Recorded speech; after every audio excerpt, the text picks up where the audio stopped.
My 400,000 mile Porsche 944 Turbo is finally fixed. Hold on. I'm being told that my 400,000 mile Porsche 944 Turbo is not completely fixed. What's that? Oh boy.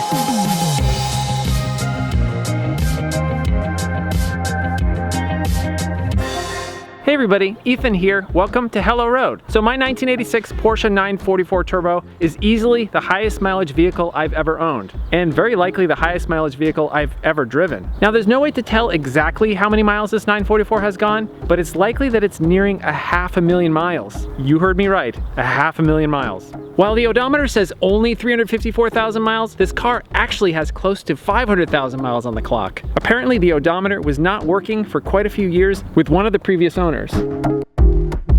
That's a lot of miles for a car that doesn't exactly have the same perception of reliability as, say, a Toyota. And this car right here has its fair share of problems and is certainly showing its age. The radiator sprung a massive leak, the dashboard is cracked, the door is messed up, it leaks an incredible, spectacular amount of power steering fluid, and a couple months back, the parking brake assembly decided to explode and exit through the rotor. Yup, you heard me right, there was a golf ball-sized hole in the rear brake rotor.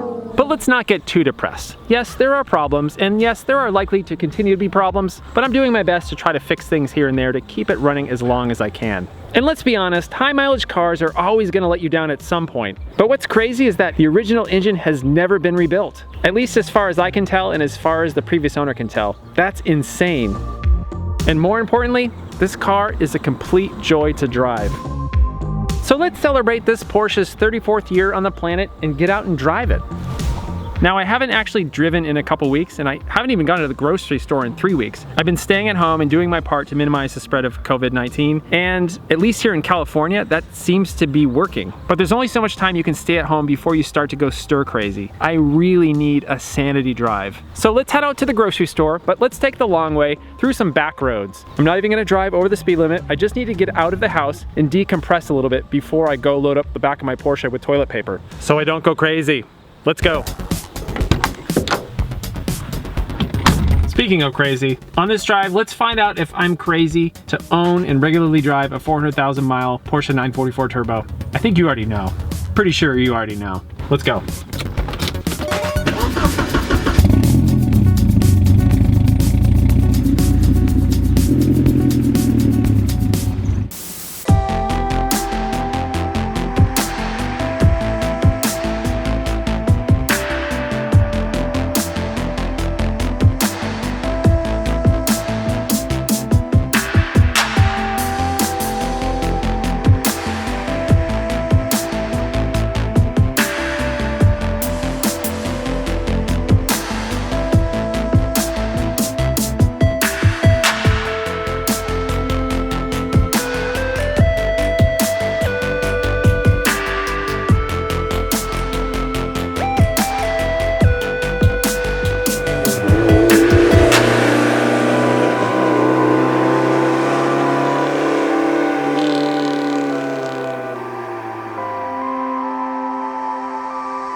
So for the uninitiated, let's start with the basics. Under the hood, we've got a 2.5 liter turbocharged and intercooled 4-cylinder, making about 220 horsepower and 243 pound-feet of torque in stock form.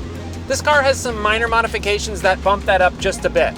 By today's standards, 220 horsepower may not seem like a lot. Even family sedans can have more than that. The V6 Toyota Camry has 300 horsepower.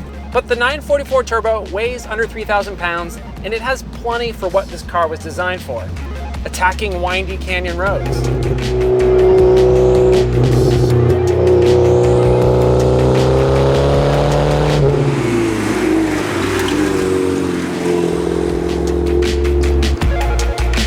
So when you talk about the 944 Turbo, also known internally as the 951, the first thing that comes to mind is balance. Well, that and the amazing sound of this turbo spooling up. Just listen to this thing.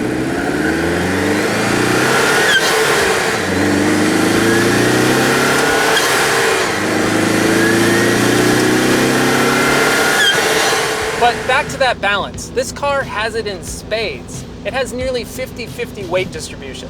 To be exact, it's 48-52 front to rear weight distribution, but it's close enough. And if you're a Porsche fan, you already know about the engineering that goes behind achieving that balance. The 944 has a longitudinal front engine with a combined gearbox and differential transaxle in the rear of the car. And when you're driving this vehicle, you're pretty much right in the middle. You're also sitting really low down in the car. You can really feel that incredible sense of balance when you enter and exit these turns. One other thing that I really like about this car is the shifter feel. Very solid, very precise feeling. I find that quite impressive considering the linkage is traveling to the back of the car. Now you might be wondering, how does this compare to newer sports cars? In terms of sheer speed, this 34-year-old Porsche lags behind the latest performance cars, but it's still quite a competent handler by today's standards. And to be fair, the allure of this 951 is that it offers a completely unique driving experience. This is really a throwback, a totally analog experience. Your inputs are important, driver's skill is important. There are no electronic nannies that might help you. It gives you what feels like a completely direct connection to the road. And that connection is addictive. I think that's one of the reasons why I like driving this car so much. But let's not put this car on too high a pedestal. I'd say it's maybe not quite as agile as something like a Boxster or an MX-5. And keep in mind, the 944 suspension design dates back to the 70s. But man, this car is just a lot of fun on a back road, even if you're keeping it mostly within the speed limit. Now don't get me wrong, this car shines at extremely high speeds, and you can get the rear end of the car to playfully slide out in the right conditions. But that's something I'm gonna save for the skid pad, not the street. Since we're not really gonna drive this car all that fast today, let's at least talk about the speed that this car is capable of. In 1986, this car would have run circles around most other performance cars out there.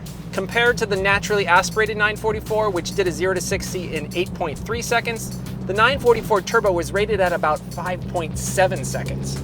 That was incredibly fast for 1986, about the same as a 911 from the same year. Back in '86, Porsche let their lowly 944 Turbo knock on the door of their Halo car in terms of sheer speed. If there were a new 944 Turbo today, my guess is that Porsche would neuter it to keep it from stepping on the toes of the 911.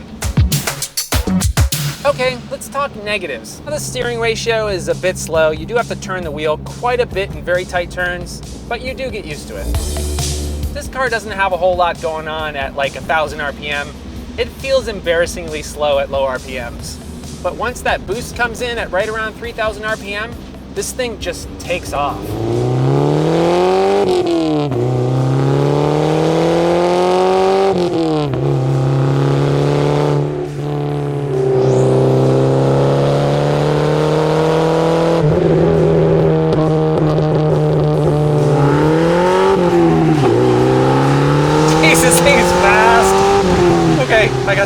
Gotta slow down. Trying to keep it within the speed limit. Don't be an idiot. Don't be an idiot.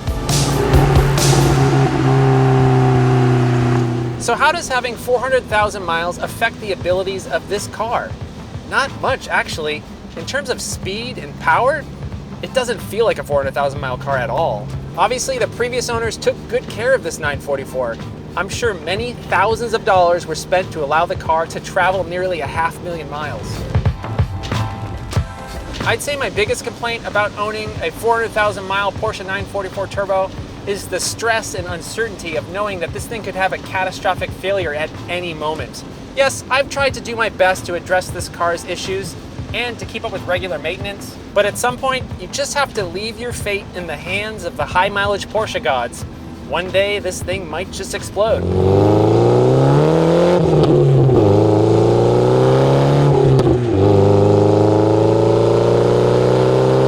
Let's get off the subject of explosions, knock on wood, or plastic, or, oh wait, I don't want to knock on the dashboard, it might crack more.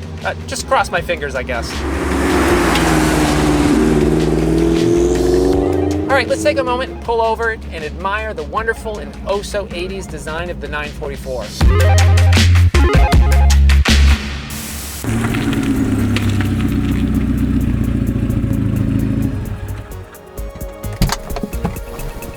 Just look at this shape. It's an evolution of the 924, but it's got these lovely wide fender flares, which I think look awesome.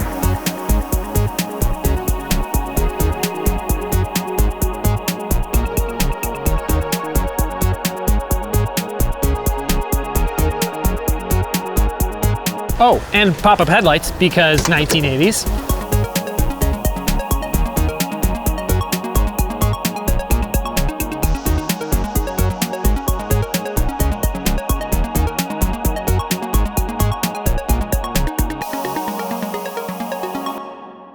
So what do you think of these wheels? They're known in the Porsche community as phone dials, which aren't exactly my favorite Porsche wheel. What do you think? Should I keep them or go with something else?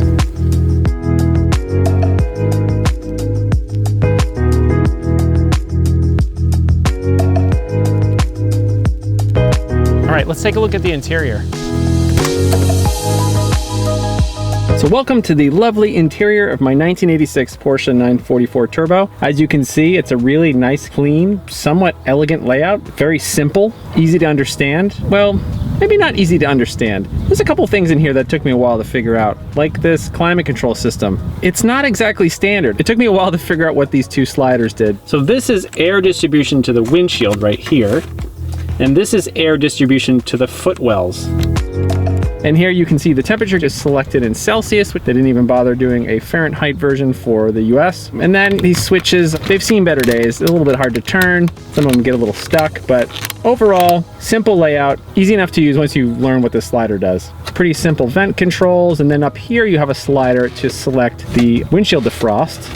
And then a whole host of other buttons and switches. I don't even know what this one does. I'll have to look that one up. So I knew that wasn't the front wiper. Now I know that it's the rear wiper, which my car no longer has. It looks like that was removed at some point. So now I know what that button does. This was actually the original speaker volume fader for the original stereo, which is so weird. Why wasn't it just on the stereo? Somebody can answer that for me. That would be great. I have no idea why they have this very strange function. And right down here is the selector for the pop-up headlights, kind of hidden behind the steering wheel.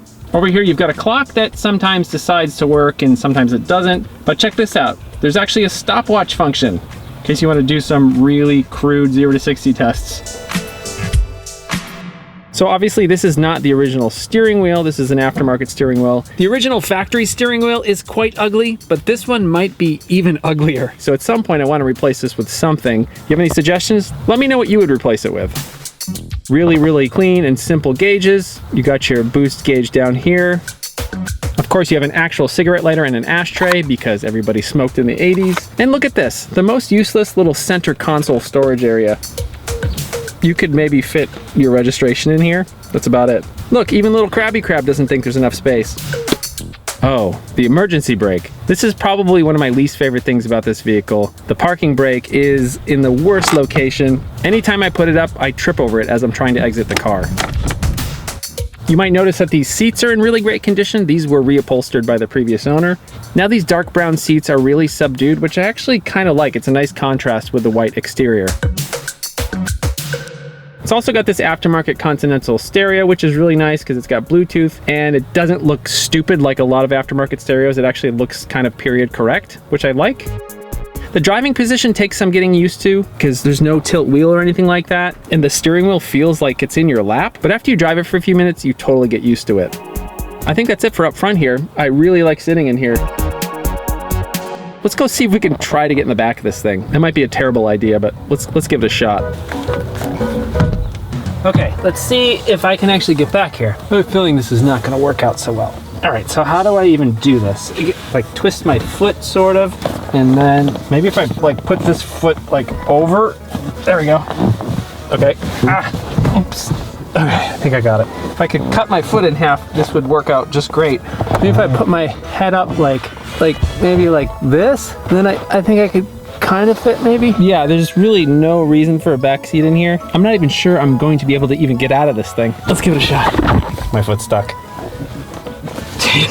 Oh my God. Oh, this is the worst.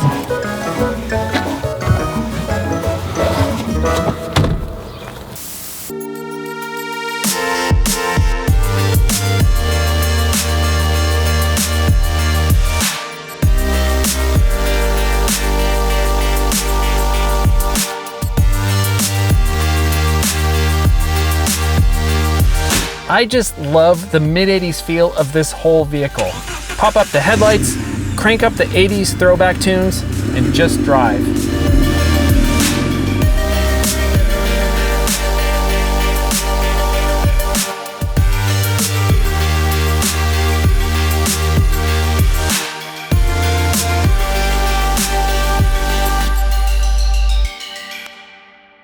talk cost. Now, we got this car for $7,000 last year, and based on what I've seen for sale, that was a pretty good deal.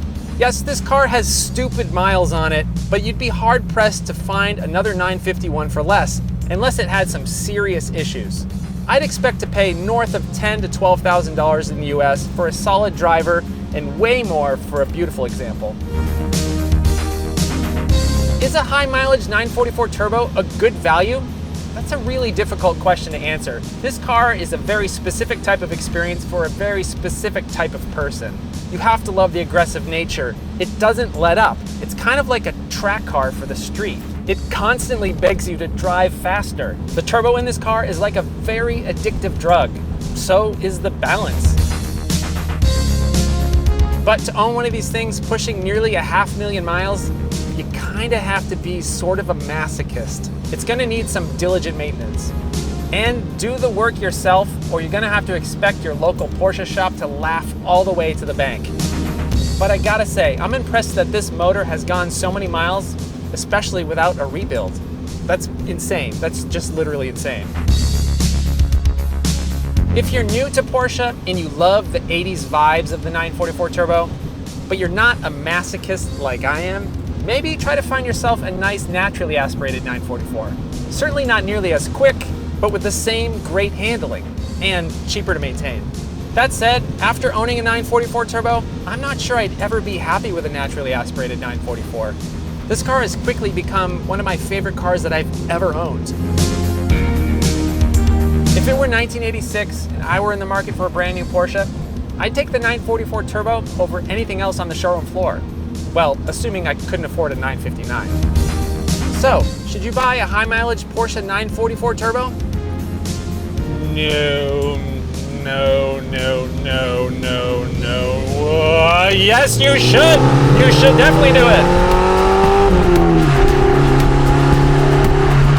Yes, this car is very likely going to bite me in the ass again, but I just don't care. It's totally worth it.